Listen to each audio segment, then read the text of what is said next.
Yan guys, may gagawin tayo na Hanabishi washing machine. E3 error. Ang model niya HAWMD195INB. Kaya lang patutok ka. Kasi dapat may reading to yun. Dito kinalas ko na yung door switch para ma-tester natin. Yan, nakikita nyo sa tester, wala siyang reading. Dapat to, kahit pag ginalaw-galaw mo yung switch, may contact siya. Ito talaga, open na. Ang gagawin natin dito, bypass natin yung switch. Pagdudugtungin lang natin tong dalawang wire na konektado dun sa switch natin. Kasi sa totoo lang, mahirap maghanap nito kahit sa Shopee o Lazada wala. Yan, ito na yung ginawa natin, nakadugtong na siya, electrical tape lang. Testing na tayo lang muna. Mabilis.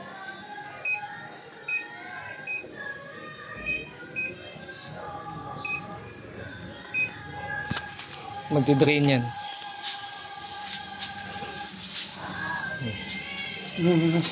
Yun nga lang yan yung switch. Switch lang. Di ba pasok? Ay, hindi. Oh, dati E3 ka agad eh. Oo.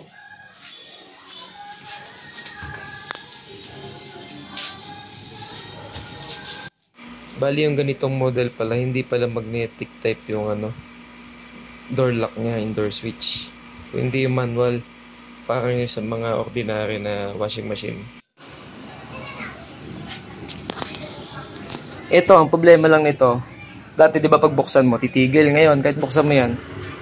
Ay, hindi na. Kasi nawala na Yan to. yun. Mas maganda pa din talaga meron yun.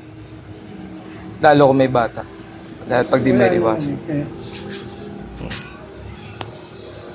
Ano yan for safety lang yan. Kasi pag ganyan ng bata yung Oo. Habang umiikot, di ba? Maano Delikado, mabalian talaga yun. sobrang lakas na Yan lang. Yun na yun. Dati pag on mo nito, titigil na yan eh. Ngayon wala. Okay na yan. Patulong tong video natin na to. Please like, share, and subscribe. Salamat.